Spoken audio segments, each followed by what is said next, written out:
Welcome to Subramani. One of the lectures that I do annually is a lecture in IIT Mumbai, or rather IIT Bombay, which is in Mumbai, and that is telling young kids do not listen to your parents.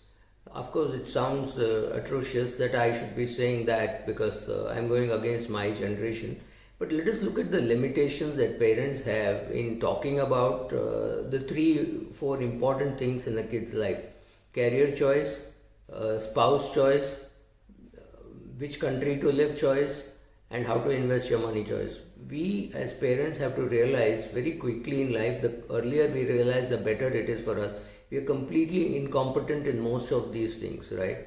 So the first advice is, as soon as the kid starts a job, is to say, oh, I mean, he'll have a bank account anyway. I think today bank account almost all minors also have. So generally, yes, for this generation to think that they have to open a bank account after they get the job doesn't exist. Some people in our generation had to open a bank account only after they got a job. Till then, they didn't have a bank account also. It was, they just didn't think it necessary. But so today they have a bank account. So the first thing is some neighbor uncle or mama, mami, chacha, chachi, or dad's boss's wife or mom's friend, somebody will walk in and say, Beta, now that you have started earning, you must take an LIC policy, and a nice endowment plan will be thrust before you. And parents, in their great ability to give advice, will say, एक insurance plan तो लेना ही चाहिए. So then you go and buy a small policy, maybe 2,000 rupees a year or 4,000 rupees a year, depending on your salary, or maybe even 50,000 rupees a year for people who are professionally qualified, because the LIC agent is very smart. He does not ask for 50,000 a month, he'll ask for 50,000 a year. Because after 2-3 years, you can come and say, oh, now why don't you take one more policy which is about 25,000 a quarter. So that makes it 50,000, makes it 1 lakh a year, right? So the classic endowment policy is thrust before you. So your parents, who anyway made a mess of their own personal lives, now come and try to make a mess of your life. So ask them to stay away. Second piece of advice is to say, buy a house, buy a house, buy a house. They just bug you. So by the time you're 26, 27, you've seen houses, which ones to buy, right, wrong, doesn't matter. And then among their friends, they will justify and say, अच्छा हो गया मैंने उसको, I made him buy a house, that's the best thing that I did, because otherwise he was spending all the money. So now he has bought a house in Timbuktu, and I'm sure the prices will double over next 3-4 years. Then I will sell that off and buy somewhere else. So the father vicariously tries to become a real estate agent for your money. Be careful about that. Third, marriage.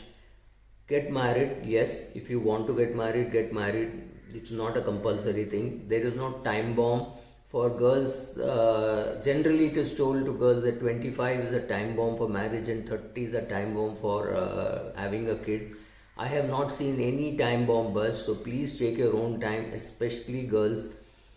Commitment in marriage is something huge.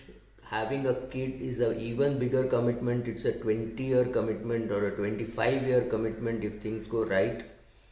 And if things go wrong, it's a lifelong commitment. Think a lot before you take any of these decisions. So none of these decisions your parents are capable of taking for you. Career choice. I still see people saying, no, you should get a job in a manufacturing company. Come out. That was the right decision when the tortoise was born. The tortoise is now 188 years old. Your thoughts cannot be in those times. Come today, very few jobs in the manufacturing sector will be available for chartered accountants, etc.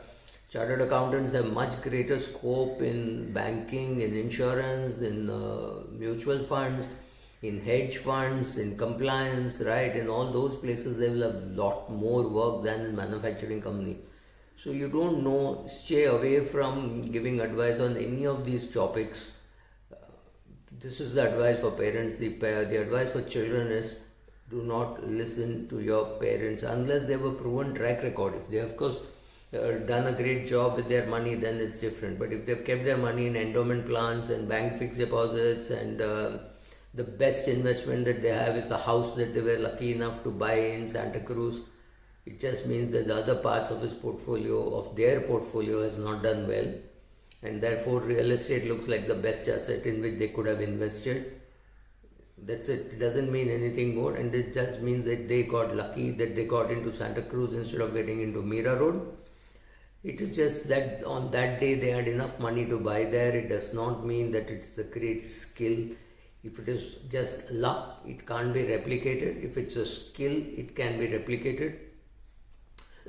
So, you need to understand how you should invest. So, one very sincere advice that parents will give is, why don't you invest in mutual funds? That's great. Nothing wrong in investing in mutual funds, but that may not be the best thing for you. Yes, start investing in mutual funds, but again have the guts to give up your job, give up your investments, and go and create your own unicorn, or go and join a friend who is trying to create a unicorn. Fail a few times, it doesn't matter. One day when you're successful, people will talk about your success. Buying index funds is easy, do it, but for your own wealth creation, try creating a unicorn. You are not going to create great wealth by just doing an SIP. It's a great start, but wealth creation will happen by creating a unicorn. Can't do it? You can always do an SIP. Thank you.